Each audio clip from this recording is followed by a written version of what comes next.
Hello and welcome back to Serie A Spotlight. We're your hosts Jake and Matt. You know what time it is!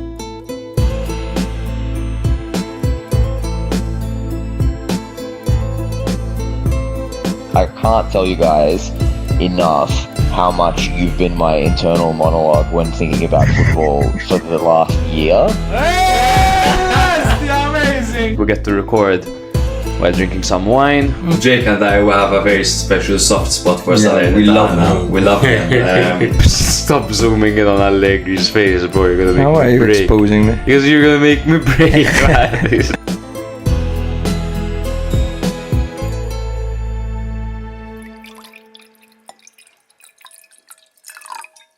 Hello and welcome back to another episode of Serie A Spotlight. This is episode number 179 and we're your hosts Matt And Jake. and today we'll be taking our listener questions from our special lovely patrons and Frank. While also giving you an update on the latest news in Serie A. Yes, you might be wondering, why our patrons and Frank? What's so special about Frank? Matt? Frank isn't a patron, but is probably the most engaging person we've ever had on the podcast, or following the podcast rather. He leaves a review of every single episode On Twitter. So we just had to hit Frank up. And he's been doing this since the early days, since season 1. He's a real one, Frank. Absolutely. So massive shout out to Frank. If you guys want to ask us questions and get a shout out on the podcast, either become a patron or be like Frank And leave a review after every single episode. Exactly. Yeah. Before we get into it, of course, a massive shout out goes to our media partners Benevo Bid. Again, they do have new autographed merch. They have a match issued Retegui kit which is signed by the entire Nazionale at the moment. They've got signed kits by Materazzi, Gullit, Zanetti and Di Livio among others. So click the link in our bio, check out Benevo Bid, get your bids in nice and early, and most of the proceeds go to a local charity called Puttino Cares, because if there's one motherfucker that cares, baby, you know it's Puttino. Absolutely beautiful, bro. Thank you. I think Puttino should get us on board to do ads for them. For sure. Everyone would donate. I can already imagine an ad like black and white, you know, like no one cares. Then a hand comes out of nowhere over the shoulders, like Puttino. Puttino cares, bro. Puttino cares. Of course, if you guys are new here, check us out on Instagram, TikTok, Twitter, and YouTube, and rate us 5 stars wherever you get your podcasts. Drop us a follow if you'd like. Send us a message. We're very engaging. We'll probably get back to you, or Jake will probably get back to you. During the season, we do weekly episodes covering every single match, every single team, every single week. But now it's the summer period, so we'll have to get creative. Absolutely, yes. So we have more of these kind of fun, conversational, opinion-based episodes, unlike our usual stuff where we cover the match days, and they're a lot more facts-based and stats-based, to be honest. Yeah. If you check out our link in bio, there's also a link for you to become a patron. It's $3.99 a month. If you win our fantasy league, you win a free kit, which we will post to you ourselves, and if we can't ship to wherever the fuck you live, we can send you the money. Yes, like Joey D won it, and that was a little bit complicated to ship it there, so we just had to, of course, A send him minor the money. inconvenience. Yes, minor inconvenience there. All right, so let's get into it. Yes, sir. So the first thing I want to touch up on, brother, is the under-21s Euros, of course, and Italy lost 3-2 to Germany, getting eliminated. However, they did leave with their heads held high. There were some pros, a few cons as well.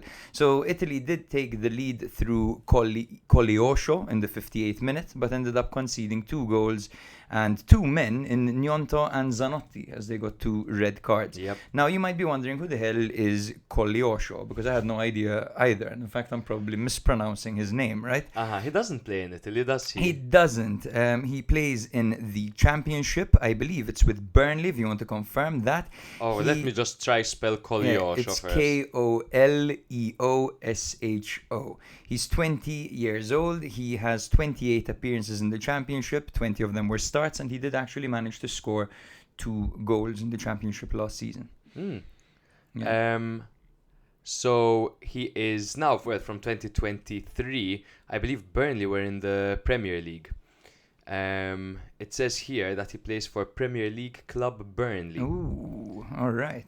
But he somehow did have appearances in the championship as well. Not quite sure what's going on there. But you can see that he had a different kind of skill set to the rest of the team. Him and Gnonto, they had a whole lot of intensity and just, very aggressive Energy. and energetic play Yeah. about them.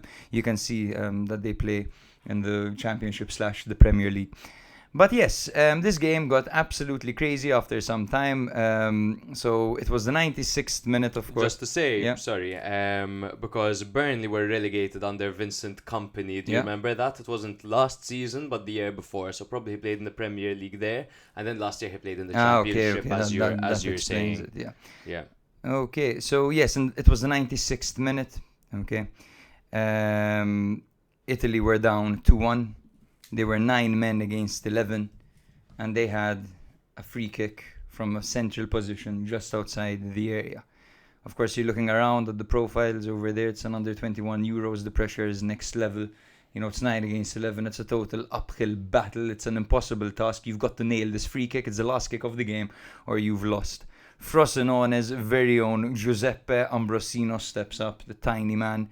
21 years old. Last season played 36 games in Serie B. He scored 5 goals and got 3 assists. He stepped up, and I'm like, how strange. He's taking it. There are so many names that we recognize in this team. We're talking about the likes of Indur, Prati, Fabian, all these guys that are regulars in Serie A. But yes, it was indeed Ambrosino who stepped up, and he took the free kick, and he stunned the entire world, man. Top bins, crazy moment, crazy scenes, man. unbelievable free kick. Unbelievable free kick. Yeah. Of course, it went on to extra time, where Italy defended with 9 men. They made 2 changes. I believe Fazzini was one of them. Can't remember who the other one was right now. But it took till the 117th minute for Germany to score the winner and to go through. Heartbreaking. But of course, Italy did have problems with discipline this game. The referee was a little bit too harsh for my liking, especially on Zanotti, who got a double yellow for dissent, which I've never seen before. And it seems harsh, I mean, Gnonto's just been sent off. They're fighting. Zanotti looked really inspired. He was playing really well. And then all of a sudden, he gets a yellow card for dissent, passes a comment, and gets another yellow card. It just seems over the top to me. And it's also a question of discipline, however. I'd love to hear what Zanotti had to say to the ref and what got him sent off, because typically you get a yellow card for dissent. Shut up. Don't say anything else. So I think it's perhaps harsh, but also, well, it's the under 21 Euro, so you're going to see a bit of a few inexperienced moves here and there from the players. But what I think there's been a lot of criticism about Italian youth recently. Italy were certainly underdogs in this competition, and I think despite them not progressing very far and getting knocked out in the quarterfinals, I think it's a good showcase of Italian talent. I think so. Surprisingly, and one of our patrons got me to it, I forgot which one, but Italy have one of the youngest squads in the entire competition. And I made a joke. I'm like, why is everyone 22, 23? It's literally the under 21s. Yeah. Like, how does that make sense? But apparently, one of the youngest teams in the competition. It's very good. I mean, it's often exaggerated how poor Italy has been doing, of course. There are, of course, some discrepancies when it comes to the senior team that have been obvious in recent years. For example, the lack of a striker. Like, Italy hasn't been producing strikers, and now with Retegui and Keane, that's actually a bit of a breath of fresh air. Because for a while, we saw the likes of Graziano Pelle, who I love, no problem. Yes. But of course, to many people, he wasn't up to Zaza. scratch. Exactly, Zaza. Yeah, especially after the strikers of the past, there was a little bit of. But it's interesting. Like I agree with you. The striker situation is real. I don't think there's a lack of young talent.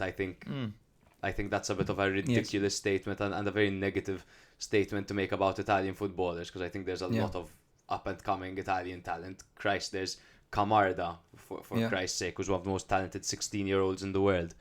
But the striker situation is true. But there were 2 very talented ones just that never hit it off for the international team, which was crazy because Immobile is domestically one of the greatest strikers in Serie A history without a debate. Modern legend, greatest striker probably in Lazio's history, top scorer. and there was someone else in my mind, and there was Belotti as well, who had Torino before his injuries.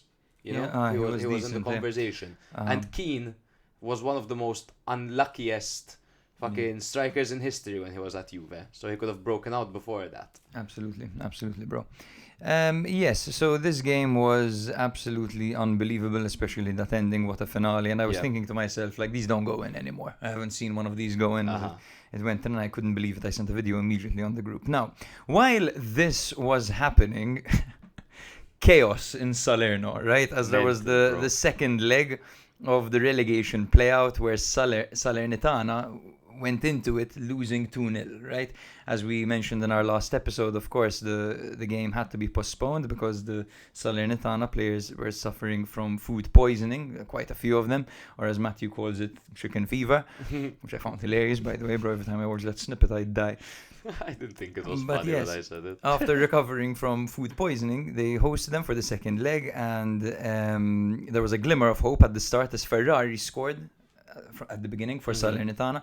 Most of you will remember Gianmarco Ferrari from Sassuolo, and that took them to needing one goal essentially to get back into it, to equalize. So I got up and I went to get myself a portion of soup. Right, when this goal went in, I'm like, we're in for a cracker over here. It's going to be classic drama. Serie B relegation playout.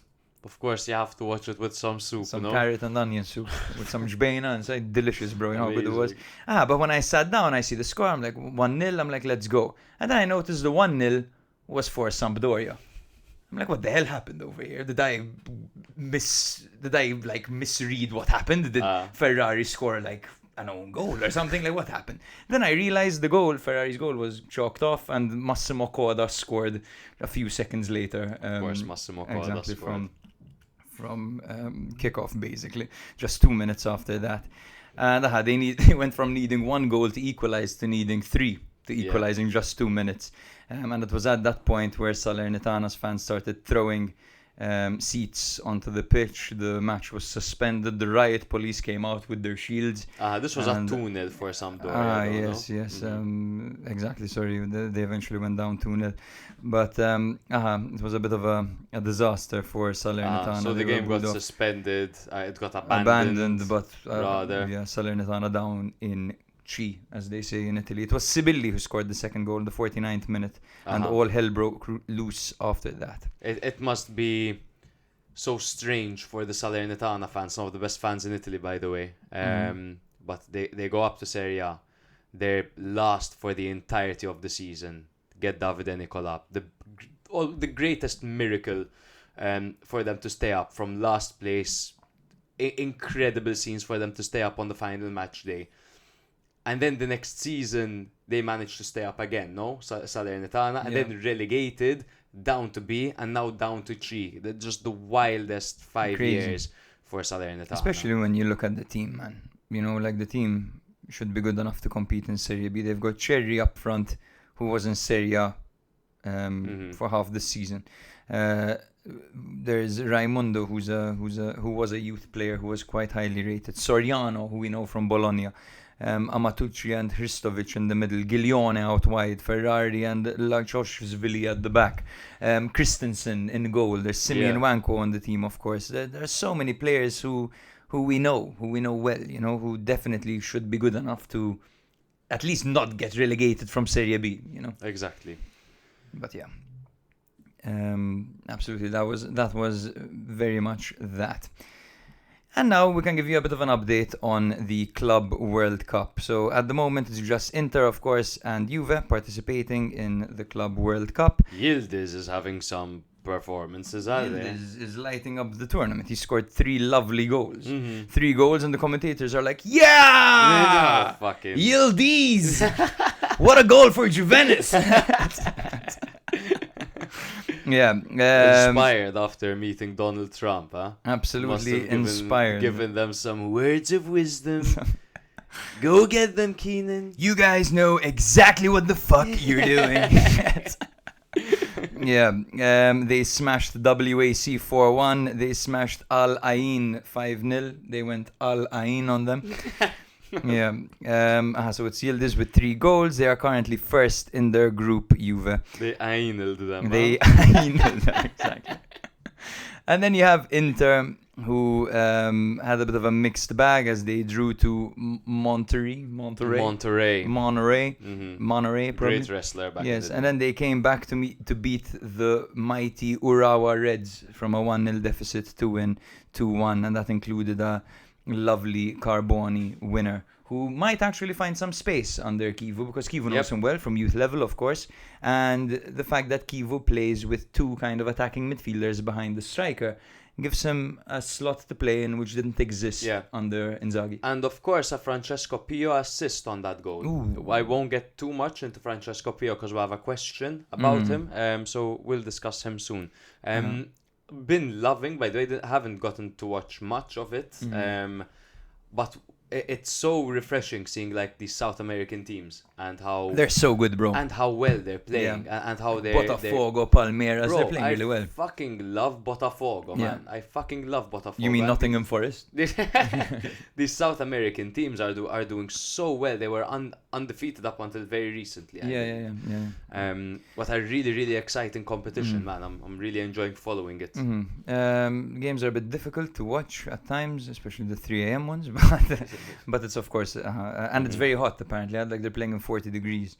Lautaro Martinez, I think we have to mention as well his bicycle kick. I don't know if you've seen it, but his bicycle kick was absolutely out of this world, man. Delicious. Yeah, that was to equalize, of course, against the Urawa Reds. And fun little fact as well is that Inter conceded to Sergio Ramos. Yes, in the and first what game. a header. It was a lovely man. header. His movement was like of a striker. Oh man, Super because Ramos, firstly, he's got over 100 career goals, by the way. Does he really have over 100? Bro, Holy yes. shit. I'll tell you exactly how many goals Sergio Ramos has in his career.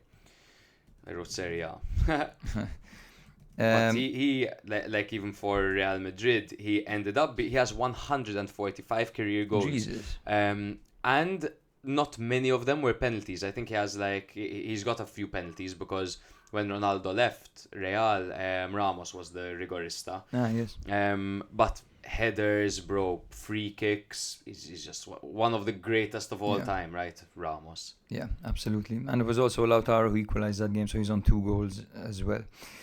All right, so I think that's enough for actual football. And we can move on now to gossip, right? Yes, we can gossip, we can talk about people, apparently, because that's what football podcasts are. I've realized recently we're just talking about people for 2 hours every week. No, this is essential. It might as well be a Love Island podcast. Now we're just talking about stats. Yeah. Who got pied, who got... exactly, who's getting sacked in the morning. Exactly. This mean gossip. So just manager updates that we haven't actually addressed over here is that Stroppa has officially joined Venezia, Pippo Inzaghi has officially joined Palermo, and Pioli has officially joined Fiorentina. What do you think of that, first of all, Pioli joining Fiorentina? I think it's a fit. I think Pioli's due a return to Italy after what he managed to do at Milan. He knows Fiorentina. I said this before, he has 2 tattoos on his body. One is for winning Milan's 19th Scudetto, and the other one's for the deceased captain, Davide Astori, legend. But he is moving to a club where he's going to feel the pressure, Pioli. So it's sink or swim. I say pressure, why? Because over the past 4 seasons, Fiorentina have managed to get European football. Or the past 3 seasons rather, twice with Italiano and now last season with Palladino as well. If he comes in and he doesn't manage to get them at least Conference League, then he's going to be the first manager that hasn't done it in 3 seasons. So there is an expectation for Fiorentina, right? Yeah. And now he's going in and is very well possibly losing the key man in Moise Kean. And a lot of the investments that Fiorentina made from last season, well, at least Goodmanson, for example, is probably not going to be there either. So at least he's going in, and if he has a say on the market, he could start to build a team that suits him. But there's definitely a lot of pressure on him, I think. I tend to agree with you that there is a lot of pressure on him, and the team will only weaken. We've already heard that And we've seen anyway, like they're signing a bunch of centre backs from Empoli, for example. They got Viti. They're looking at Pinamonti potentially to replace Keane, who isn't on the same level. Let's be real. No. The one thing that is going for Pioli is that he is the fourth manager to actually win the Serie A out of all 20 managers. In fact, as in there are four managers. There's Sarri as well. There's Conte, Exactly. Allegri, Sarri, Pioli. Exactly. So Allegri has won it 6 times. Conte has won it 4 times. Sarri and Pioli have won it once each. Yeah. So that will definitely fuel his players with confidence. And there's also the parallel that can be drawn between Milan having Giroud as a target man when they won the league, and now Fiorentina having Dzeko as a target man, who, by the way, is still pretty active. We will talk about this, of course, when we talk more about the players. Okay, we'll give you some stats on how Dzeko did in the Turkish league, etc., how many games he's played, because obviously he's 39 years old. You're wondering, like, is he still fit enough to play? Apparently so. I think Stroppa to Venezia is a good one. I think any Serie B side that get their hands on Stroppa it's a good idea, because Absolutely. he's a promotion specialist in that sense. As is Pippo, and I feel like Palermo will be in Serie A next season. Yep. And I think that is a think it's their time. strategic delayed move by Pippo, because I think Pippo, I saw people saying, it's because he knows his limits.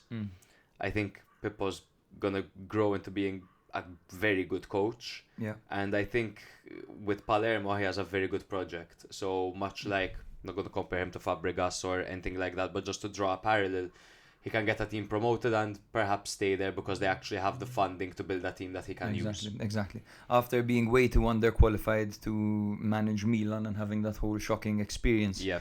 I think he's done really well to kind of like make sure he doesn't bite off more than he can chew. Exactly. And he's really building a name for himself in Serie B as a promotion specialist nowadays. Benevento, Regina. We talked. He also promoted, I think, Venezia from Serie C, if I'm not mistaken. We covered it in the last episode. If I'm not mistaken, don't quote me on that one actually. Yeah. So Norbert asks, can Gattuso be the long-term coach of the national team? The question on all our lips, Norbert. Before I give an answer, I just want to give Gattuso credit where it's due, because the problem with Gattuso is that it seems like in his career he's been regressing. You remember him at Milan. I am of the opinion that while the banter era was going on for Milan, Gattuso was the guy who got Milan dreaming. Gattuso was the manager that got Milan fans even thinking about top 4. 1 point, no? 1 point, and then the next season after the same. 1 point off he was, and that's what led to his sacking and the appointment of Gianpaolo 2 months, and Pioli came in, but a lot of that was the foundation of Gattuso, and I stand by that. He did a fantastic job in a club that was being burnt to the ground. Then he went to Napoli, and again that infamous game against Hellas Verona, that by 1 point Juve got Champions League and not Napoli. And then since then he's gone to smaller clubs and smaller clubs and smaller clubs, and I think it's his antics on the bench that are really getting him the most viewership. However, with that being said, I think he has certain qualities that when shit is going wrong, he could really bring a team together the same way he did at Milan. So his personality and his humor. Gattuso is one of the funniest guys in Serie A so history. charismatic. Exactly. His leadership qualities, his experience, having won the World Cup is a factor. His high demands, his work ethic, and the fact that if you fuck up, he's probably going to put his hands on you. He's that kind of guy. And he'll scare the living shit out of you. Like, he is a guy that is going to get 100% out of the players. And I think in international football, that is the most important thing. Because I don't think that to be an international football manager, you need to be the greatest tactician. Because I don't think that Scaloni and De La Fuente are two tacticians that we've never seen before. They're two good managers that are good with a squad and get the best out of their players. I think Gattuso can do that. The reason I think Gattuso isn't going to be a long-term solution for the Nazionale is because I think they're in a really tough situation right now, and they might not make it to the World Cup. It won't be Gattuso's But fault. he'll be the scapegoat, right? But he'll be the scapegoat, and then Yeah. they'll go for someone like an Italiano or whatever when they become available. Yeah, But I don't think he will be. I think in a certain way he can be, but he won't be. Yeah.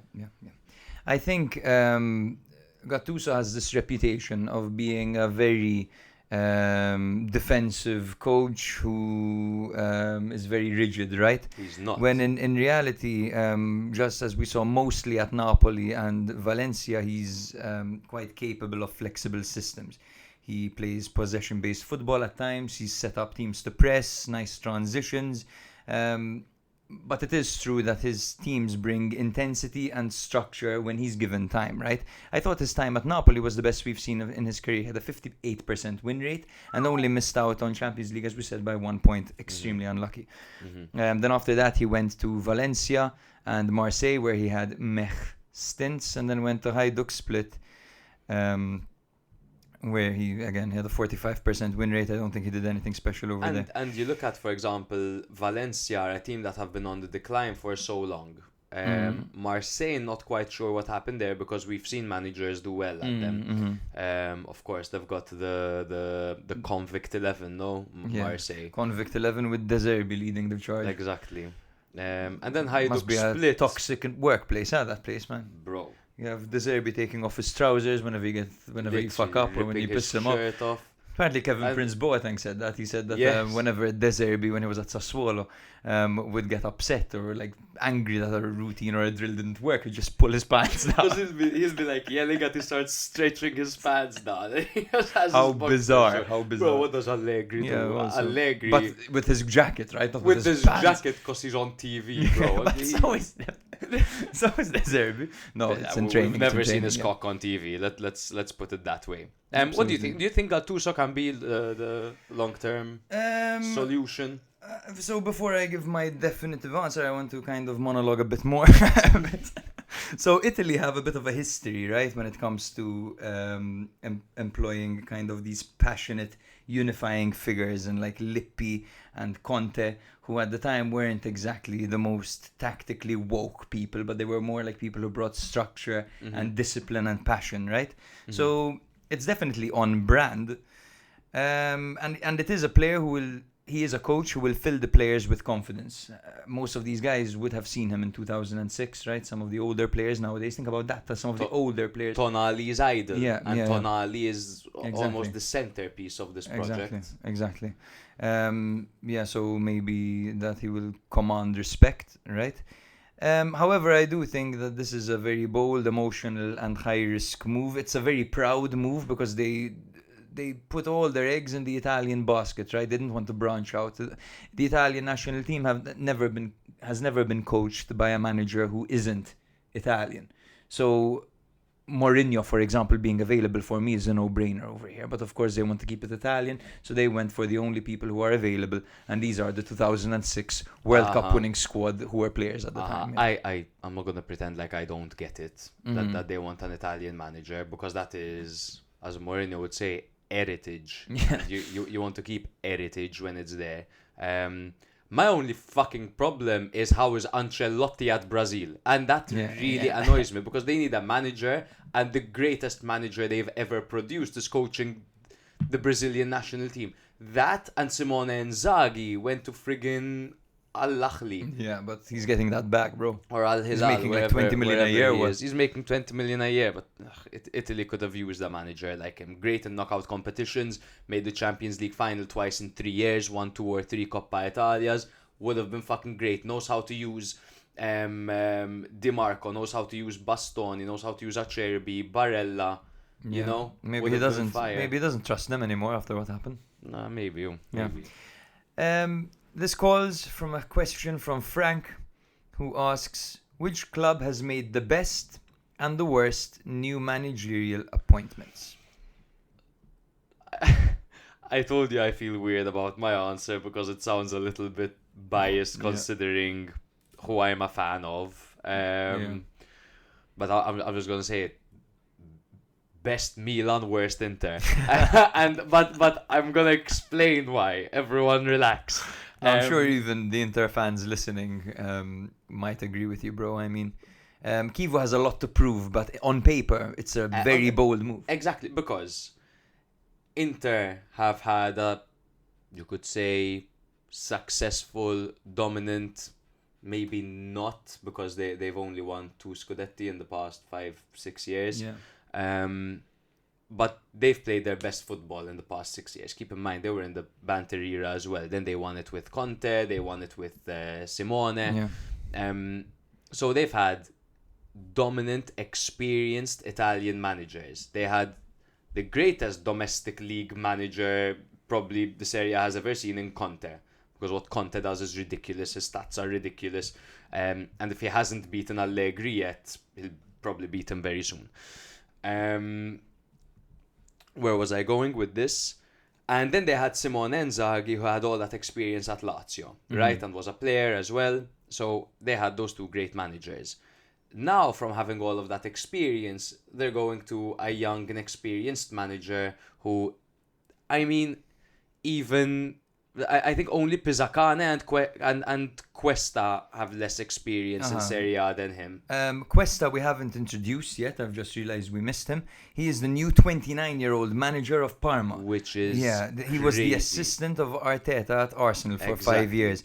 I have high hopes for him. So for Inter, the thing is, if this was portrayed as a transitional period, it would be okay. But the fact that the management has come out and said that expectations remain the same just seems unrealistic to me. What do you mean expectations remain the same? You expect silverware when he didn't win one last season? This is Inter's problem, because even when it was super early days, Simone came out and said we're going for the treble. And I think in moments like this, if you set the fans' expectation too high and then you deliver an alright product, the fans are going to turn against you. But if you set the bar a bit low and then you do alright, then people are going to be pleased. And it's a fact, I think, that it is a transitionary period. Because if anyone with the right mind looks at what went wrong with Inter last year, trophyless season, got to the very end of everything, almost, barring the Coppa Italia semi-final, they know that it is a squad issue. They know that it's an issue of them not having enough budget to invest in young talent and not showing their young talents enough faith, because they're all out on loan, this and that, and playing these old players and burning them down to the ground over and over again. This is a transitionary period where they're bringing in Kivu. I think they have a new wave of young players, not a new wave of young players, but some are returning from loan and they could really utilize them. I think they could bring some more young players in, and I think they could start to grow with Kivu, and Kivu is known to use young players. He's worked with the Primavera. So I think it is definitely a transitionary period. They've had all that Serie A experience with those managers, and now they're going to someone with no experience. Of course, it's a transition.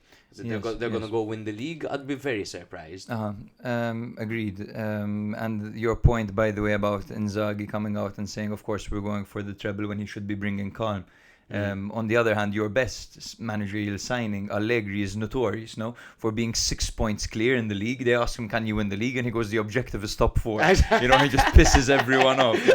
You need 1 more point to win the league. There are 6 games left, and he's going, the objective is top 4. I think, and then best is Milan. I think for the goal that they've set out, it's the most accurate one. I think the best managerial move was Napoli keeping their hands on Conte. The best thing Serie A team has done in that sense. I chose Milan Allegri as a top because I think if Milan's goal is to stabilize the ship and to get back to top 4. And I think for that you need a league manager, a manager that knows the league best, a manager that has just taken a year off and has a huge chip on his shoulder and wants to fuck Juventus up, and is just a top 4 specialist. So I think, and he's also quite familiar with the club, obviously won the Serie A with the team, so I think Milan are in safe hands with Allegri and Tare. Yeah. Just to play the devil's advocate, or to give a different answer, rather, I'm going to say Atalanta had the worst managerial appointment in Juric. Nice. While, of course, Cagliari and Parma had risky ones because they appointed such young profiles with no experience. You remember, Parma and Cagliari are going into next season with coaches who have never coached a senior team before. So as the main man, which is absolutely insane. One is 29 years old, the other one is 39 years old. And we're talking about how Cagliari's one is young because he's 39. Yeah. Pisacane.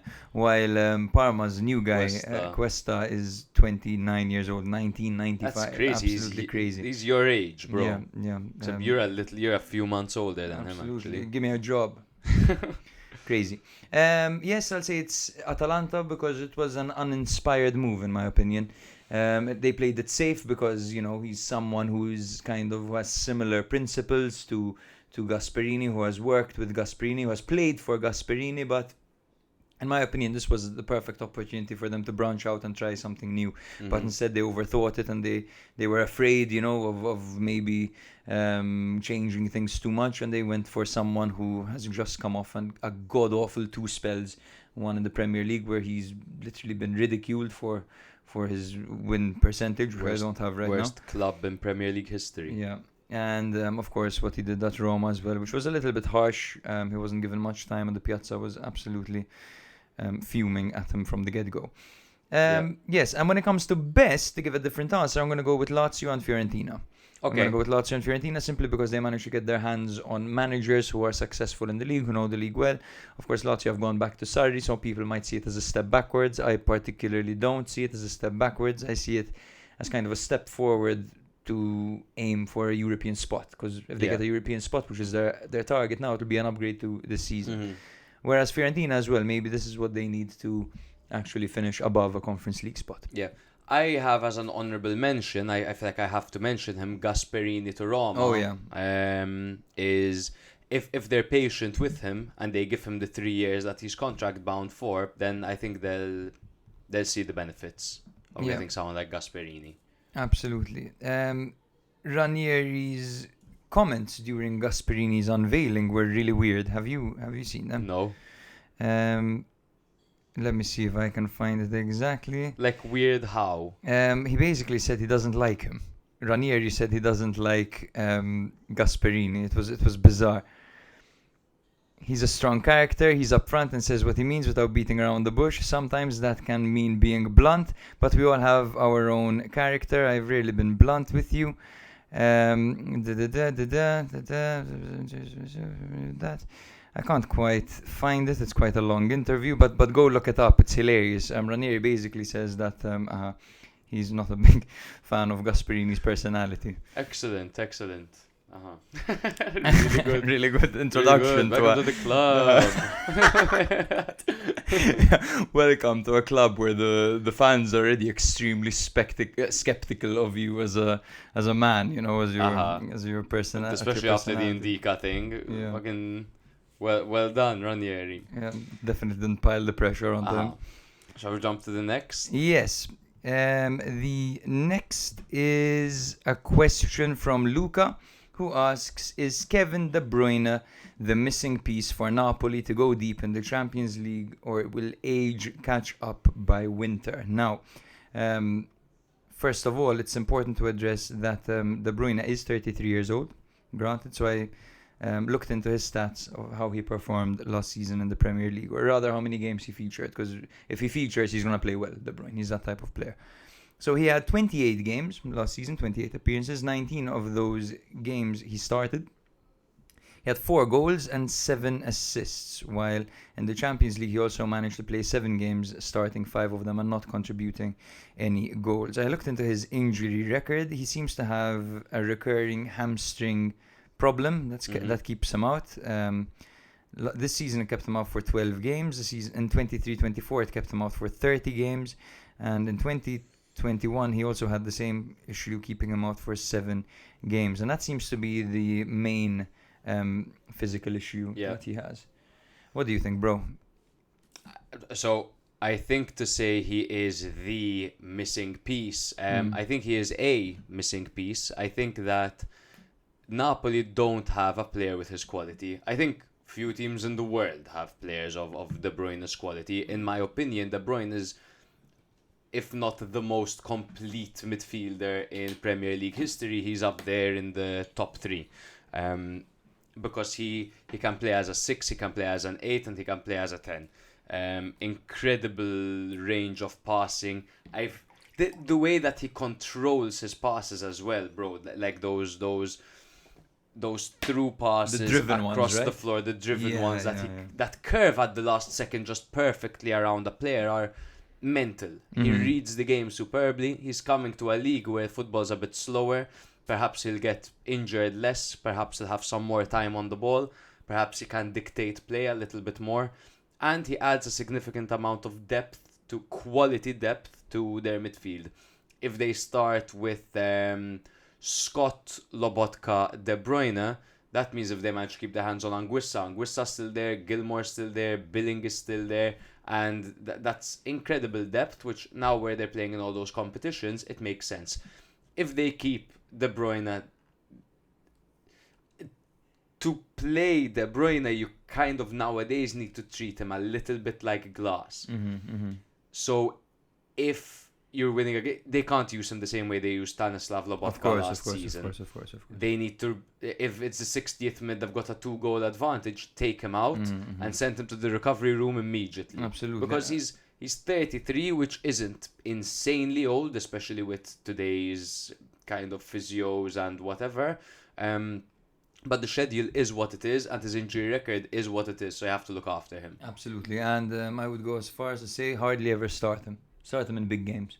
Only, save him as kind of a chess piece, a wild card. You won the league without him. You don't essentially need him. He'll just give you that edge in big games, in big Champions League fixtures, where you can't open up a low block against Lecce. You bring on Kevin De Bruyne who can spread the play. But I think if they just start playing him from the start and giving him 80 to a full 90 every single week, they're playing with fire, I think. I think they can start him. I don't think it's that detrimental that you can never play him for 80 minutes kind of thing. I think especially now it's going to be interesting to see what striker they bring in.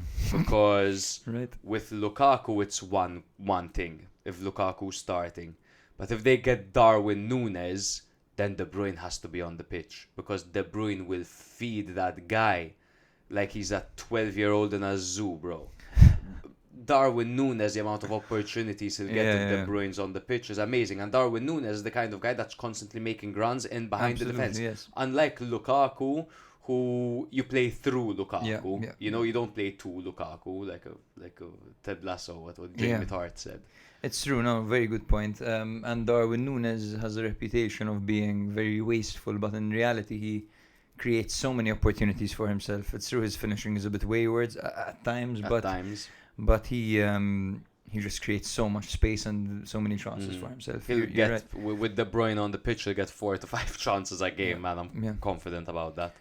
But yes, definitely Conte will have to manage his minutes and kind of take into consideration that players will be running for him. Yeah, absolutely, and I'm sure he will do that. Yes. So while we're on the topic of players coming to the league, these are some confirmed transfers, right? So we have De Bruyne. We've got Edin Dzeko, who's been signed by Fiorentina. We've got Martin Butarina, who was signed by Como. Petar Sucic and Luis Henrique to Inter. Luca Marianucci to Napoli, of course, from Empoli. Stanciu from Saudi, I believe, to Genoa. He's the guy who scored Romania, right? Yeah. Scored that goal in the Euros. And the commentator went mental. Stanciu! Yeah, that guy. Another guy whose name is a disaster, bro. There are letters I've never seen in my life in this name. Albert Grombek. Albert Grombek. That's on Serie A Spotlight. That's the correct pronunciation, bro. Grombek. Grombek to Genoa as well, and then Mattia Viti to Fiorentina. I'll be giving you a bit of a breakdown on these guys. So we'll start with Dzeko, of course, who nowadays is 39 years old. He played 35 league games in Turkey last year with Fenerbahce. He started 24 of them. He scored 14 goals and got 4 assists. Not a bad season. And 24 starts, 14 goals, 4 assists is pretty good. It's fire. Yeah. The season before, he played 36 games. He started 34 of them. He scored 21 goals and got 3 assists. And of course, the last time we saw him in Serie A with Inter in 2021-22, he played 33 games, 18 starts, 9 goals, 3 assists. So there's definitely still a natural over there. And with Dzeko, you get a professional, man. You get someone who isn't often injured, who always makes himself available, who's always in tip-top condition, just ready to go, and who is smart enough to still operate despite his age, to still be effective. Completely agree. I think positioning-wise, physically, and just his eye for goal and the way that he poaches in and around the area, I think don't expect him to have the link-up play that perhaps he used to have back in the day. Used him more like a target man. But at Inter, for example, 3 seasons ago, when they had just lost Lukaku after winning it with Conte, and they brought in Dzeko as the budget replacement, he was excellent. He was fantastic at them. I really, really rated him. He's older. Racking up those goals in Turkey isn't fucking easy. No. So he could very much come in and get 10 goals this season. Yeah, and that might be just what they need. And remember that Dzeko is also a very good support striker, so he empowers those around him. Very interesting and very excited to see Dzeko and Pioli actually, because as we said before, of course, he had such success with Giroud. So Como have also signed Baturina, who's 22 years old. He operates primarily as a creative playmaker with excellent ball control, tight space dribbling, vision, passing range and long shots. And he frequently initiates key chances as well. He's a product of Dynamo Zagreb's academy. He made 165 appearances for the club's first team, contributing to 22 goals and lifting 4 league titles, 2 Croatian Cups and 2 Super Cups as well. All right. He is established in Europe too. He has 38 appearances in UEFA competitions, 3 goals and a standout performance against Milan and Monaco in the Champions League. Yep. Last season, he had 4 goals and 11 assists. So this, once again, is a good poach for Como. You can see what they're doing. They're going for someone who also has European experience. You can tell that tells you a lot about their ambitions, right? And I can't lie to you and say I've watched him play, but from what I've seen, he seems very exciting. And I think and if he was selected by Fabregas, like the same way Kakere and Diao, we had never seen them play before, and they absolute beasts. Like they came in and left nothing to the imagination. They showed us everything that they're capable of. Yeah, and judging by how Fabregas likes to play with essentially 4 10s in his team, this will be perfect. A match made in heaven, I think. Yes. Which takes us to Inter, who have signed Luis Henrique and Petar Sucic. Luis Henrique featured in the Club World Cup and got mixed reviews from fans. His career path has been Botafogo, Marseille, Inter. At Marseille, he had a breakout season where he scored 7 goals and got 7 assists last year. He's a strong dribbler, very close ball control, great ball carrier, very athletic, versatile and dynamic. He plays on the left, but can also play on the right too. I've seen people though compare him to, oh my god, another dull bear. I've seen Inter fans say, but he's only 23 years old. There's obviously going to be a period of adaptation, right? That's it. And also doesn't exactly fit positionally at Inter, so he might be being played slightly out of position here and there. Inter notoriously play with 2 strikers and the left wing back and the right wing back, so being a natural one-on-one dribbling winger is the same way Jeremy Boga didn't work out at Atalanta because they were playing a 3-5-2 then, you know? Yeah, fair enough. Even though Kivu does sometimes like to play with attacking midfielders, so maybe 3-4-2-1, right? he can put in a shift over there. Then we have Petar Sucic, who's an entirely different profile. He's 21 years old. Being compared to Brozovic, this gentleman. Yes, he is known for his strong defensive capabilities and his ability to distribute the ball effectively. He is the cousin of Luka Sucic, who plays for Real Sociedad. Okay. Yes, he won the league, the Croatian Cup and the Super Cup at Dynamo Zagreb as well. 26 appearances, 5 goals and 2 assists last season. Yes, very exciting times for Inter, or very anxious times for Inter, depending on how you look at it from the perspective of an Inter fan, of course, but they are bringing in young players and coaches. Yeah. Marianucci has joined Napoli. We know him from Empoli.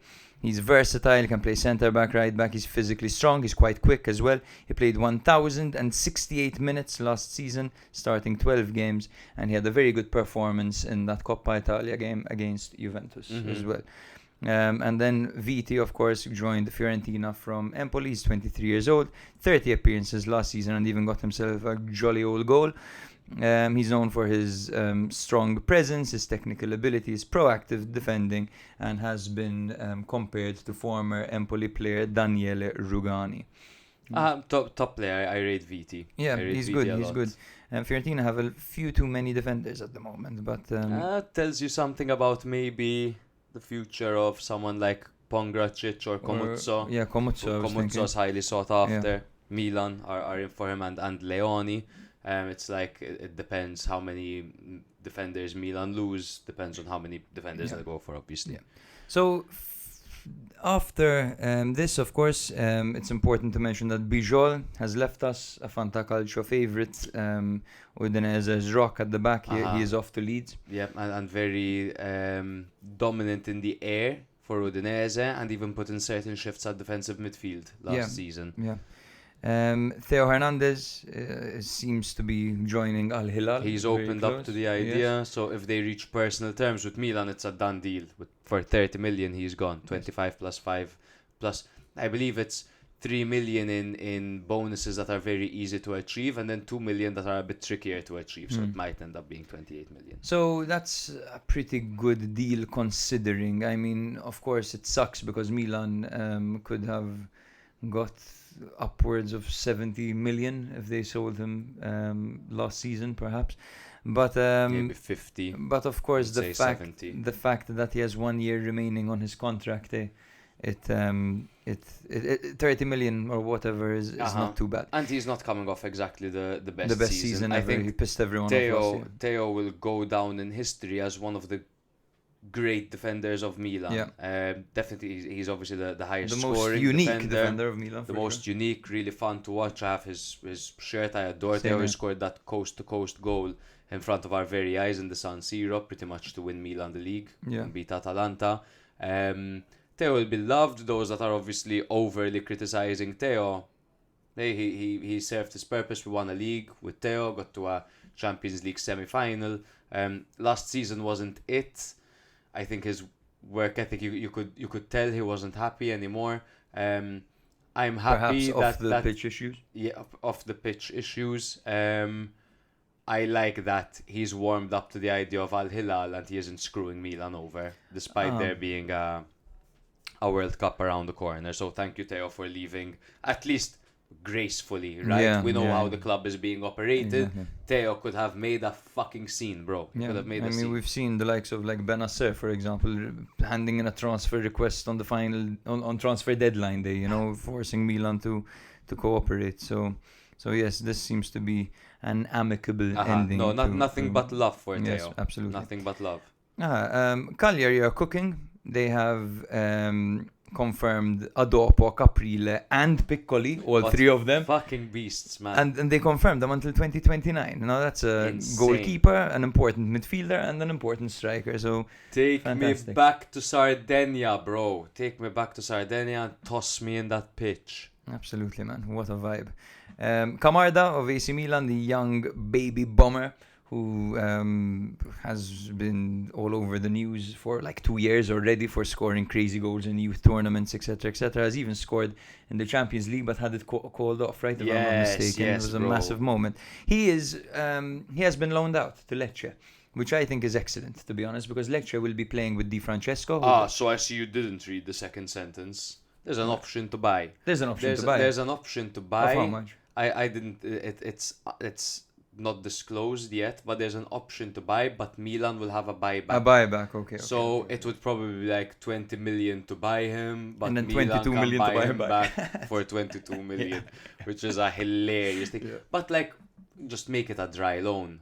Yeah. Just make it a dry loan. He's the future. He's 16 years old. Like I don't fucking. But you know what that gives you, man? That gives you potentially 20 million and a guarantee to buy him back when he's you're ready. Spending the money, you're losing 2 million. Oh yes, it's true. But you're in the long run, you're spending 2 million and then you're losing 2 million, and you're getting a player who's been primed, who's been given experience, who's had time to grow consistently. Like Milan can't confirm playing once a week. When's he gonna play Camarda? He doesn't really have much time to. No. I like that he's out on loan. Yeah. I hate the option to The buy. option to buy, yeah. The option to The buy. to me buyback, is the buyback stupid. makes it A an bit easier better, pill to swallow. But it's yes, not yeah. exactly Yeah, it's not whatever. yeah, These yeah. number guys must know what they're doing, right? Yeah, yeah. Whatever. Yeah, absolutely. Now, we also have players who have returned to their parent club from loan. We've got the Esposito brothers, Francesco Pio and Sebastiano. They've returned to Inter. Andrea Pinamonti has returned to Sassuolo. Salamakers and Adli have returned to Milan. Folorunsho and Zanoli have returned to Napoli, while Tiago Giallo has returned to Juve and Stefano Turati has returned to Sassuolo. We have a question from Frank. What is best for Pio Esposito next season? Stay at Inter or go out on loan again? If to go on loan, which club is best suited to him? Okay, shall I start? Yeah. Stay at Inter. Yes. Stay at Inter. Why, They why? play 3 competitions. They need a backup striker. Ideally one that can grow with the club, someone that has a hard work ethic, eye for goal, well-rounded, big physical 19-year-old. He's perfect. He's deployable. And I think for rotation, better having him than Arnautovic, Correa or Taremi. I think he's in a good position with a manager that knows him, that has probably coached him at youth levels, knows his skill set. He's coming off a great season. He's playing in the Club World Cup for them. He's making features. Stay. Fair. And then if clearly it's not working, you can loan him out in January. Yeah, but fair enough. Stay. Fair enough. Interesting. I think it would also be potentially good for him to go to one of these sides that's just been promoted, maybe like a Pisa, and kind of just have a year grinding in Serie A, getting a feel for it. Fair. Fair. That might also be a solid situation. But I think he might be a bit too good. He might even deserve something a bit better. I than think that. with the right service Yeah, and imagine with a Parma, bro. DeMarco, Çalhanoğlu service, I think he'll grow to be a top striker by the time he's 22, 23. He'll have people offering bags for him. I think he's very good, man. He's Theo. good, he's good, He's he's good. super well-rounded and calm and ahead of his years for a 19 years old. And physically, he's a beast as well. Maybe they should loan him out with an option to buy. Exactly. What do you think of Salamakers and Adli returning to Milan? Apparently Allegri likes Salamakers. I like that Allegri likes Salamakers, and I knew that Allegri would like Salamakers. It's like if Allegri was my friend and I had to get him something for Christmas, I'd get him Salamakers. you know what I mean? I had a feeling that he'd like someone that can play as a winger, play as a midfielder, play as a wing back kind of thing. Yeah. He's versatile. He's obviously a fan of the club.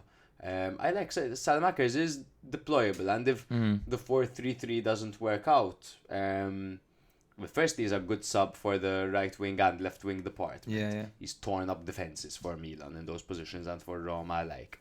And if Milan switch to a 3-5-2 or a 3-4-3, he can definitely do a job at wing back. Can you imagine Salamakers on the right, Jimenez on the left? Yes. The attack of the clones. Yes, bro. Yeah. Adli, I'm interested to see, but I highly doubt there's a place for him in Allegri's system, to be honest with you. But I'm curious to see. I mean, he's when it comes to like the midfielders, the midfield profiles that Allegri likes, I see like Ruben Loftus-Cheek maybe making a weird comeback, or Musa, because he likes these ball carriers. So I'm not sure Adli is of this level.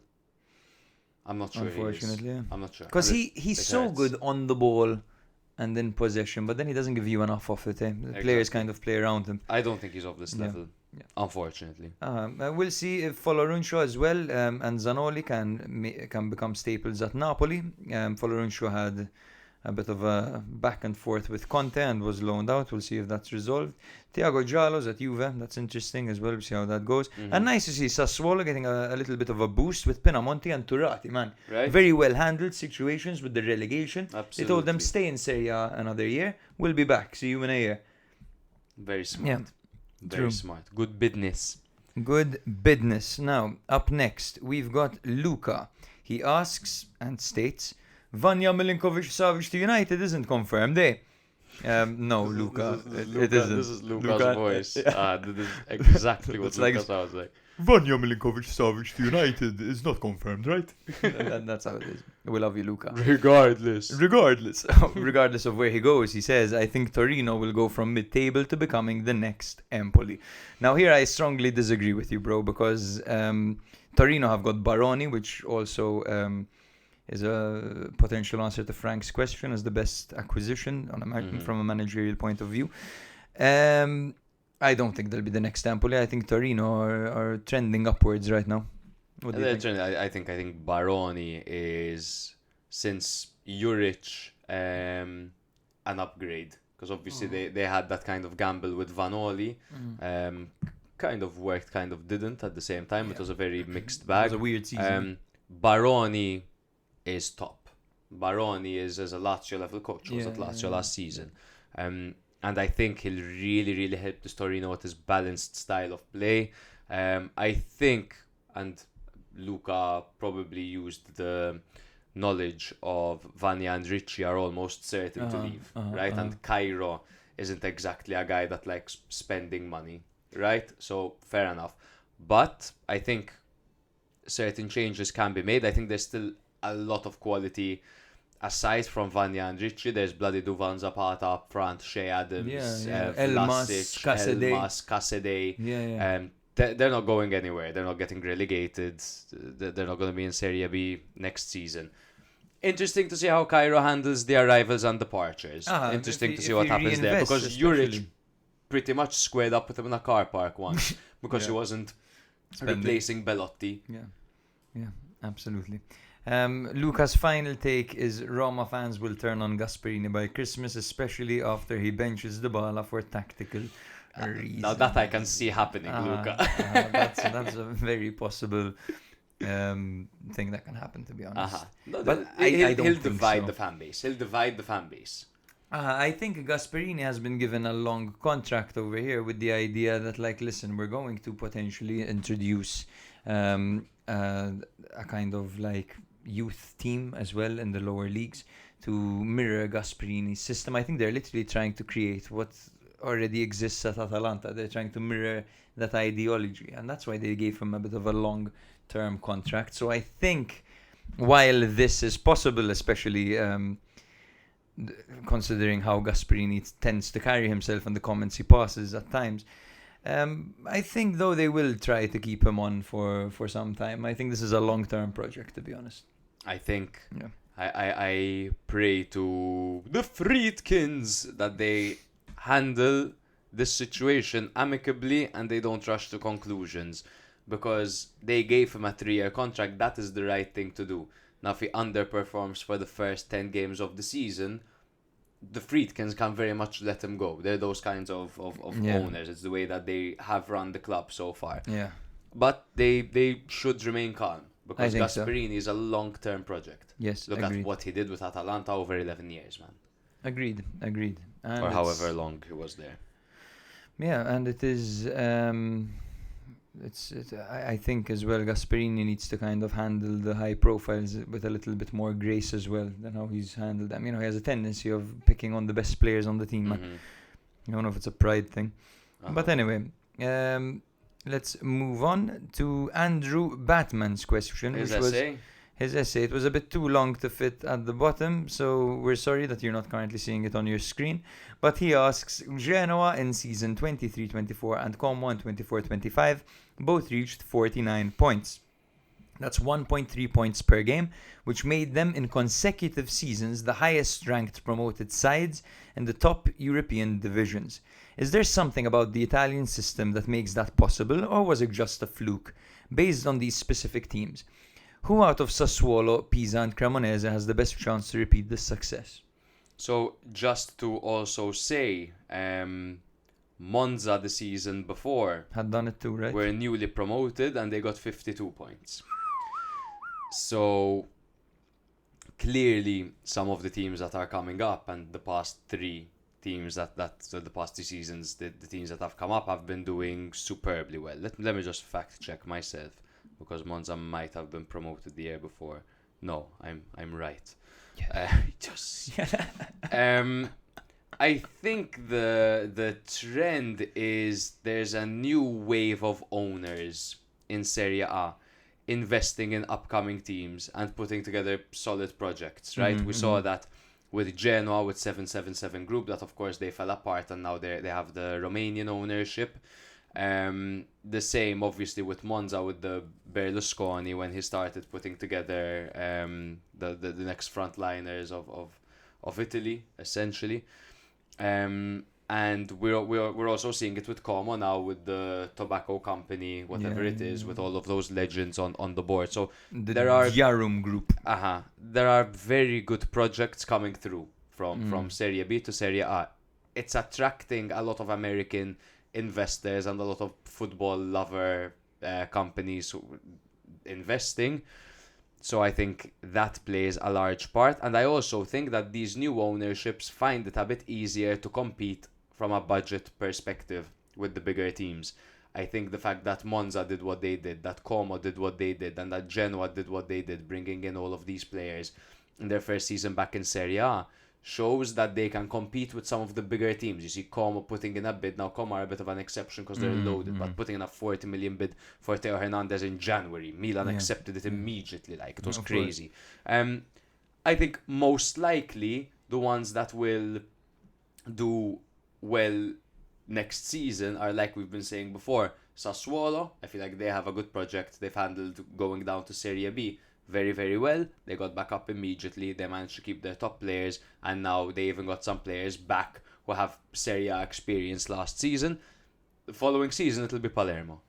Yeah, I think so too. I would say the same thing. I think Pisa and Cremonese go up and back down, to be honest. Pisa need major upgrades. I think they're the least likely to stay up. Let's relax, because the transfer season isn't even open yet. With all the Of course. Yes, this is just judging, of course, by what date is it today? The 24th of June, of course. And Cremonese have a solid project going, but they didn't score as many as they should have, and they conceded a few too many as well. When it comes to his first question, which was very interesting, I think that Serie B is extremely tactical when it comes to a second division. You know, it's not the case in many countries where the second division of a football league is so tactical. You know, you look at the Championship, for example, it's so chaotic and physical most of the time, and end-to-end. Serie B is very tactical, so it kind of primes you, right? If you get promoted to Serie A, tactically you're there. You've got the right pieces in play. Genoa and Como got promoted and kept their players. There was no fire sale. They didn't ruin their own team, you know, which is a massive thing. So they were kind of already planning to kind of go up and stay up, you know. There's no panic selling when the value is high, you know, or any of that. And they both had good projects, as you said. 7-7 partners were backing Genoa at the time. They were financially very strong. The Diarum Group with Como, City Group with Palermo for next season. So, absolutely, yes. And Berlusconi with Monza 3 years ago, or whenever that was. So, yes, bro, I think that Sassuolo are the best to repeat this. They're going to come up and stay up. I'd put money that Palermo would be the next ones. Yeah. Brandon asks, how realistic are Como's chances of pushing for European football, and do we think there is a chance that Cesc will stay there beyond the next season? He adds, also, not really a question, but I hope we see Camarda playing regularly in Serie A. Hopefully he gets a loan. There you go, bro. Smacked with an option to buy as well. Do you think Como it's realistic that they get European football? So next season, can I just list down the teams that are like the top 8 of Serie A? Napoli, Milan, Inter, Juve, Lazio, Roma, Atalanta, Fiorentina, and Bologna. So I think next season, no, it's unlikely. Not impossible, but it's unlikely, right? I would say this is realistic in 2-3 years' time. To be honest, I think Como are once again trending upwards. New infrastructure is being built, new training center, stadium upgrades, strong branding, big names on the board. You've got Fabregas, you've got Thierry Henry, you've got the players that they attracted, these young talents joining Como. So I think that in Dele Alli, Kakare, Sergio Roberto, Cutrone and Verdi in Serie B, you know.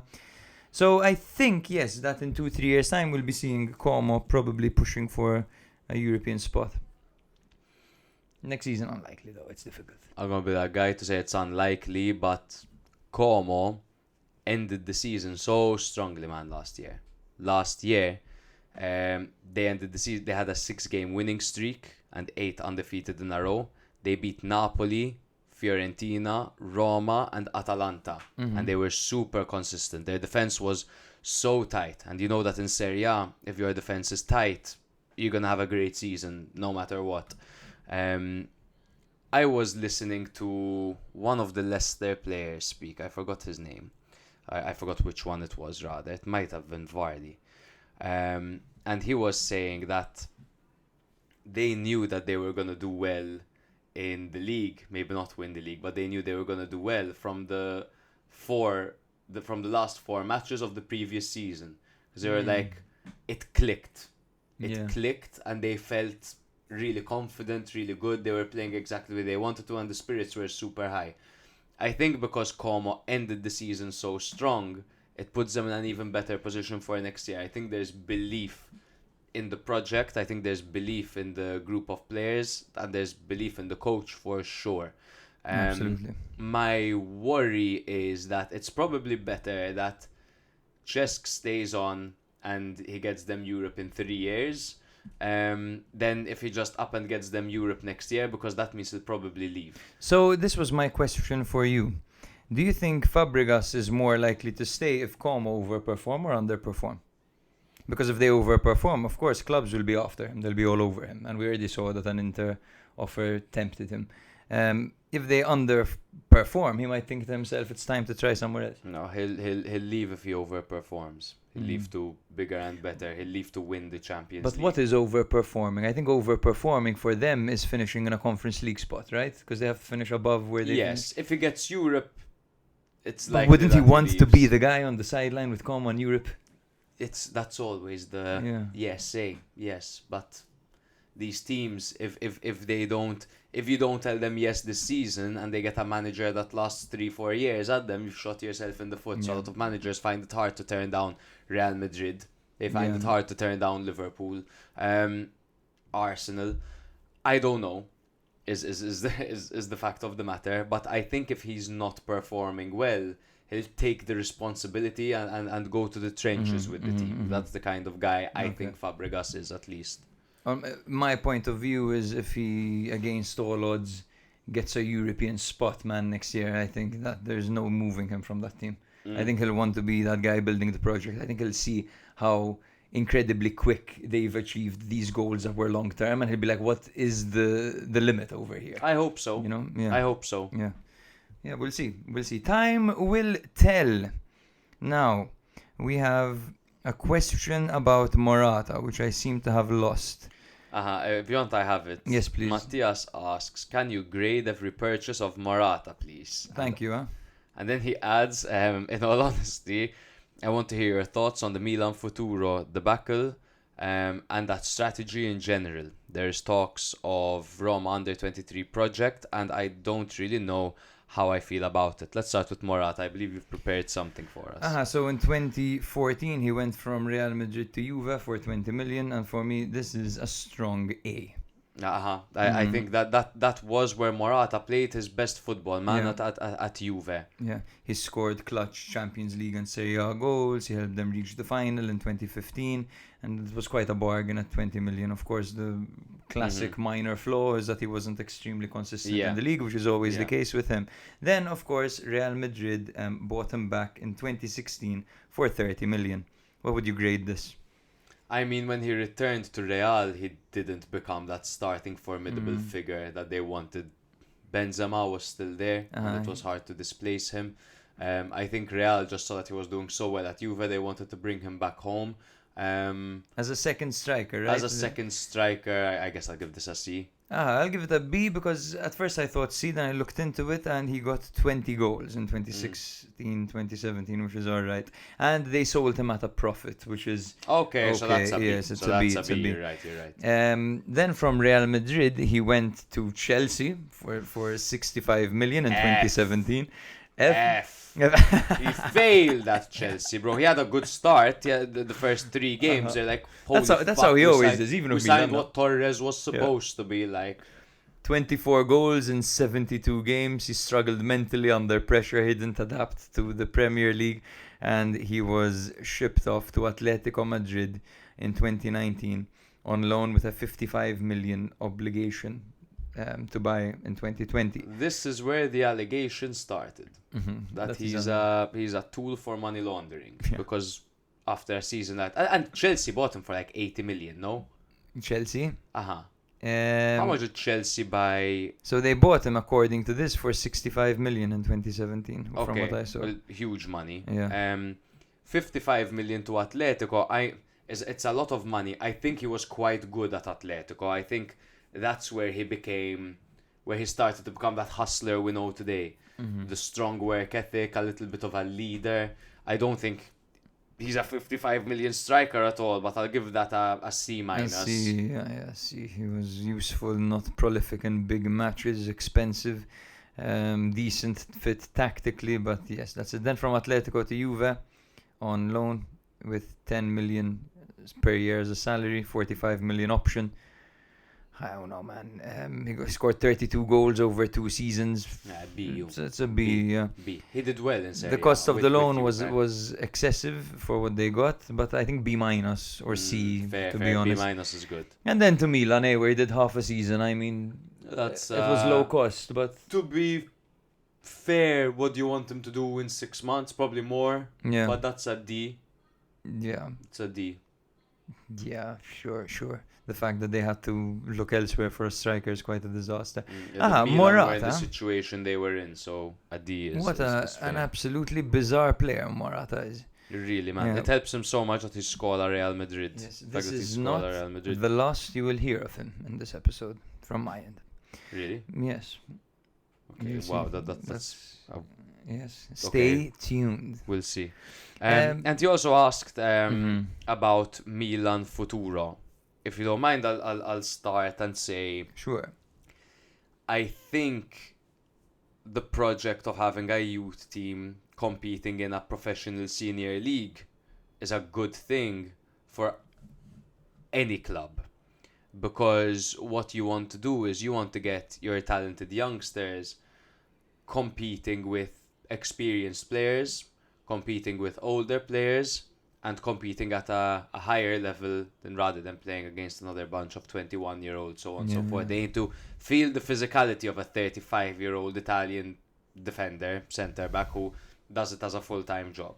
So I think it's genuinely a good idea for most teams. It's a good idea for teams, though, to run... They have to understand that when they do something like that, they're running another football club. It is not merely an extension of a club, because if you want these guys to get promoted and play against Serie B level teams and to make a name for themselves and get loaned out to Serie A teams, and you start building their profile like that, you can't have them go to Serie C and get relegated immediately. You can't be sacking the manager because he's not playing Maximilian Ibrahimovic. Yeah. You can't run it like it's the extension of your club and you do whatever the fuck you want with it. You can't just take Camarda out of it and give him the last 3 minutes of every single Milan game, and then he can't play in the relegation playout because he doesn't have enough minutes in the league. You have to run it properly, like any project in the world. You can't just start a project and leave it there and let Bonera or whoever figure it the fuck out, or Abate or whoever the hell was there. Yeah. You have to give it the care, and you have to put the proper work into it. Appoint a good manager, and just get the team playing well and looking after the players. Because look, it can do great things to players. Look at Zeroli, for example. It did great things for Zeroli's career.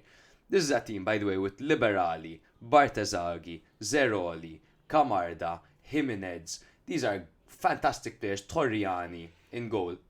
Maximilian Ibrahimovic is no joke either. Yeah. Voss. These are great players. I don't know that amount of players for any other Serie C team. You know, they're very, The thing very is, promising. exactly, The they fact were that taken out, now they're down to D and they're going to be playing against part-timers, it doesn't make sense now. Now, the only way to fix that is either if they get promoted immediately back to C. Have to get promoted immediately, or else Milan need to abandon fucking ship and start loaning out all these players, but then they're shooting themselves in the foot. So if you don't put the right care into a project like this, it can really shit on you. While I do agree with you that it needs to be run almost as a separate kind of entity, of course the main club should always take priority. Yes. And at the end of the day, this will act as a bridge between the Primavera and the first team. That's the whole point of these clubs, right? Milan last year, I think, saw the success of the Juve Next Gen model, and they tried to copy it in short notice with no clear plan to execute. They had no infrastructure, no coach. It was all late. It came off to me as a bit of a vanity project, the Milan Futuro. And in fact, it was a disaster. They got relegated. Now they have to play against Gigio the plumber, in Serie D, and risk him breaking the ankles of all the talented players. Christ. Not exactly great. So I think if the project is taken seriously, it can be very beneficial, and it can actually be a way to get players into your first team, or maybe improve your squad through the season and give you kind of somewhere to look, like when you find a penny in your pocket or like a €5 note, in your pocket that you had no idea was there. It can give you one of those, or it can be a money-making scheme, kind of like we saw with Juve, right, where you flip these players for a profit. Yeah, so I think Roma under Gasperini, to be honest, I would be viewing it positively, because he will definitely make sure that that's done well, because it's something that 100%. he would definitely know how to work around. So it's only a good project if you treat it like a project, to put it that way. Absolutely. Matt asks, what steps can Serie A implement in the next 5 years to prevent top talent being sold for bargain deals? Now, here I think he's talking about... Shit, I don't have this one for some reason. No problem, bro. I think he's talking about the likes of, for example, Dorgu being sold from Lecce, even though I think they got quite a lot for him. The likes of, for example, Coyote being sold. There was Coppola. Coppola, exactly, to Brighton for 10 million is the most recent one. I think that longer contracts are a good thing. Buyout clauses or performance-based bonuses, not just flat figures. Sell-on clauses as well to profit as much as possible. Sorry, can I see the question again? Of course, bro. Give this one a bash. It's what steps can Serie A implement in the next 5 years to prevent top talent from being sold for bargain deals? It's the bargain deals that's a problem. I think now whether or not this question is angled for the actual Serie A or for the Nazionale, I think for the Nazionale it's important that there are Italian players playing overseas, that there's Tonali in the Prem, and that there are players in La Liga, players in wherever. I think it's good for the national team. For the national team. I think for Serie A, obviously losing top talent absolutely sucks, especially when they're not making the right money out of it. There are certain teams that have made a lot of money from it. So Atalanta have fucked United over with various deals. Hoylund, Traore is phenomenal, for example, but they made a pretty penny back off then him as well. Yeah, it was a rip-off. With Bologna, with Zirkzee as well. So there are teams that make good money, but then there are teams that like Milan only making 55 million for Reinders is ridiculous. Like you're saying, I think sell-on clauses is definitely a good way to go about it, because you're maximizing. You're getting another stream of income that you can make, whether they flop or not. You can make more money out of it. But then I think you have to be a better negotiator. Like, I think it solely goes down to the commercial department. But you know what the problem is, bro? Many of these clubs don't have revenue streams. Most of them don't even own their stadiums. You It's know a what I Serie mean? A problem. That's eh? it. I mean, it's not- teams need to operate but you're telling me, in a long-term kind of manner, bro. where- Furlani, Cardinale, Tare, whoever the fuck sat at the negotiation table with City pushed enough. No. Because Milan could have made 70 million. But they for also didn't have a Reinders. sporting director when the deal was closed off. Yes. So that's the massive yes, thing. Yeah, I mean, yes. you've realized that when Tare came in, for example, Milan are playing hardball now Mhm. with Magnan to Chelsea. Like, you're offering 10 million. Why don't you get Mhm. that 10 million and put it where the sun don't shine, baby? Uh-huh. Mm. You know. Yeah, so I think, bro, that's basically it. That they need more revenue streams. They need better marketing, more media deals, better sponsors. Juve didn't even have a shirt sponsor Yeah. this season. You know? Juve, and then at least they own their stadium, so they have that massive financial advantage. Mhm. You know, so I think that's the next step that these clubs should go for. You know, if you don't want to have to sell your players to survive, to be able to operate in the market, to be able to fix the gaps in your team, maybe you should look elsewhere for income. Yeah. I know it's easier said than done, don't get me wrong, but maybe reach out for potential investors or shareholders as I well. recommend capital gains. Uh-huh. I recommend the black market. The black No. market, yes, very nice. Robert, there's a seeming lack of Italian players in the big Italian clubs. Do you guys think that there's the will to change that, or is this just the new normal? Does it have correlation with foreign owners? Now, if I may, Yes, of course. I think that there is a correlation with foreign owners because, especially in the case of Milan, for example, they didn't seem to understand the importance of homegrown players and players who understand the value of the badge and players who know the ins and outs of the league, especially managers who know the ins and outs of the league. So I think the importance of Italians is being realized right now by many clubs. Yes. But yes, it's true. We're seeing less and less. We're seeing fewer and fewer. Mhm. Also, Italians, bloody expensive, man. Yes. Bloody expensive. It's the same way an Englishman is expensive in England. Yes. Homegrown players are always going to cost you more, unfortunately. Mhm. It's easier to look at the French league, find the next up-and-coming French player coming from one of these mental academies that they have in France, In a and you buy very- him on the cheap over there. In a very physical league as well. And I think that this kind of goes hand in hand with the question we had before of Matt. There are positives and negatives. The negatives are obviously the style and the nostalgia and the identity of the league is slowly diminishing by not having the Del Pieros, by not having the Tottis, the Maldini, so on and so forth, that are one club legends, Italians, surrounded with Italian talent. And then when they go to the Nazionale, all these guys have played together. There are a lot of positives of having young Italian players, but especially the fact that to them that is the pinnacle. So that's where they're going to show their 100%. Their pinnacle is playing for Juve, Milan, Inter, you know, or their boyhood club. The problem is the money. The problem is the league. The problem is that you go to the Premier League, you go to Saudi, you go to any of these other leagues, and you're going to make more money. You're going to get more sponsorship deals. You're going to live a good life. Okay, you won't be in Italy, but you know, you're not in a shit You place get that bag, eh? either. But you make that bag. I think it comes with benefits as well.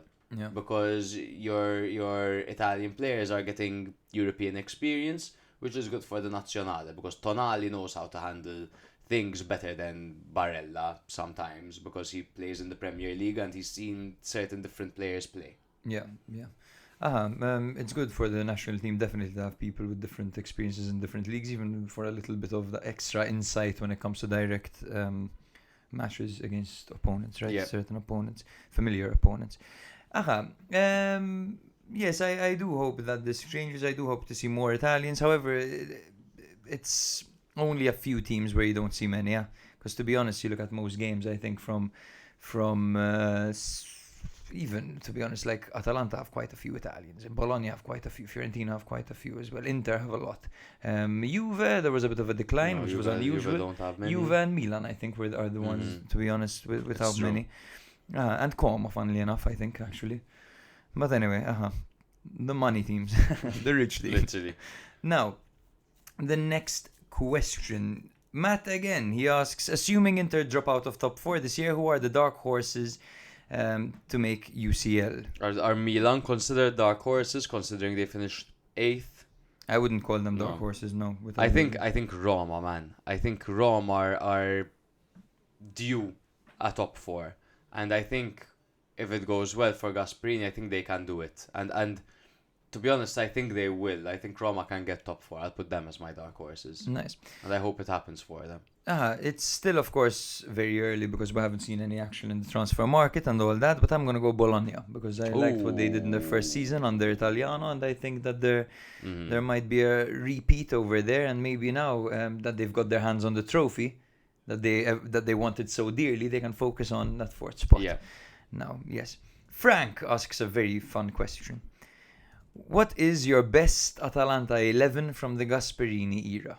Can I go first? Sure, bro. What formation do you go for? I went 3-4-3. I went 3-5-2. All right.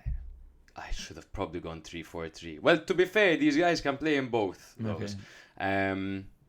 In goal, Carnesecchi. Mm-hmm. Back 3 of Romero, Jim City, Palomino. Wing backs, Zappacosta and Gosens, for very different reasons. The midfield, bro, Papu, Derone, and Cope Miners. And in attack, we've got Lukman and Ilicic. Nice. Okay. Sick. Mine's a bit different. Okay. I've got very nice team, by the way. I love the Palomino shout. Glad you get it. Carnesecchi in goal as well. Don't think they've had a keeper better than him. I mean, the other one is No. Golini. Literally. Yeah. What's his name was decent. Sportiello when he was there. Sportiello was okay. I put Romero, Jim City, and Mancini because imagine facing that. But Mancini didn't really. I mean, at Atalanta. He was still a dog, huh? Uh-huh. It was between Mancini and Caldara for me because Caldara scored 9 goals in a season for them. Oh my god, Yes. who I left out, bro. I'm changing Zappacosta to Conti. To Conti, yes. Conti had a phenomenal season for them as I'm well. changing Zappacosta to Conti. Okay. I put Hatteberg, Coop Miners, Ederson, and Gosens in the middle. Hatteberg, Coop Miners, Ederson, Gosens. Yes, and then as my 3, I have Papu, Muriel, Ilicic. I love Luis Muriel, man. Luis Muriel for me is phenomenal. It was very difficult leaving out Duvan Zapata. And to be honest, in hindsight, I'm going to remove Ederson and put Malinovsky, man. Malinovsky was fire. He was good, was man. fire. He was so much fun. Like, you give him a second, he'll shoot, like, with his left. I don't have Lukman. Because he scored the hat-trick In in the- a Europa League final to win them their only European silverware. I don't have Lukman because he doesn't fit, man, quite frankly. I love Papu, I love Ilicic, I love what they're all about. And Luis Muriel up front for me is just... he's such a fun player. Yeah? I mean, Lukman, of course, is the best of the lot. But I used my brain. Muriel's on my bench. Oh, He's going to come on and score too. nice. Exactly. You have the last 15 minutes. I had him that Exactly. year on fantasy football, bro. Every time I'd be like, oh my God, he's not going to play. Then he'll come on and score every single week. This is Frank. Thank you so fucking much, and this is why we ask you to ask us questions, man. This is the kind of shit we want. Yes. David Vavra. I don't know why I just exposed his last name. This is the one you didn't manage to share with me. Yes, I to be honest, I missed it because at first I didn't understand, and then I looked into it. Could you do an all-defensive 11 of Serie A? And I'll go with last season. Okay, so I went for the most defensive team I could think of, I guess. I'm trying to do it on the fly, man. Okay, shall I read out mine and we edit mine yes, together? yes. So I have Vanya in goal. I see you went for the same thing. Most saves. It was between him and Zvilar, right? Zvilar most clean sheets, Vanya most saves. I went for most saves. Di Lorenzo, Bremer, Rahmani, Pavlovic. Fuck it, Pavlovic left back. Don't give a shit. Pavlovic has to be there. Yes. Did you say Di Lorenzo? Di Lorenzo, He 'cause went he's forward a bit and got a he few does, assists. Eh? but he is one of the more conservative right backs in the top teams, I think. Fair. Yeah. Fair. It was between him and Kalulu, to be honest. I was thinking Kalulu as well. I'm 'Cause thinking Kalulu of can play centre-back. the last man. Like I'm gonna go Ranieri, Jim City, Pavlovic. Ooh, that's nice actually. Ranieri there as well. Yeah. Friendrup, Lobotka, Chalanoglu. Is that good? Friendrup, Lobotka, Chalanoglu. Like they're definitely good tacklers and interceptors, but they're not the most physically able. But they will press you, and you will have a nightmare against these three. I'm not against that. There aren't many ball winners in Serie A. Jesus, when you think of it. Lobotka, Çalhanoğlu, Friendrup I like. Friendrup is a Lobotka as tackler. well. Lobotka, there's nothing attacking about him.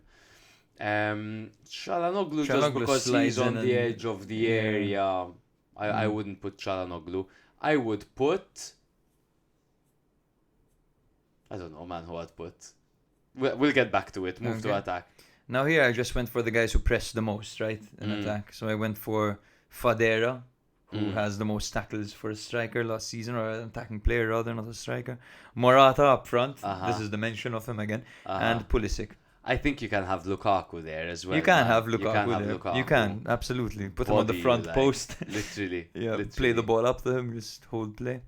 Locatelli in midfield. Locatelli isn't bad either, it's true. But I think I'd rather...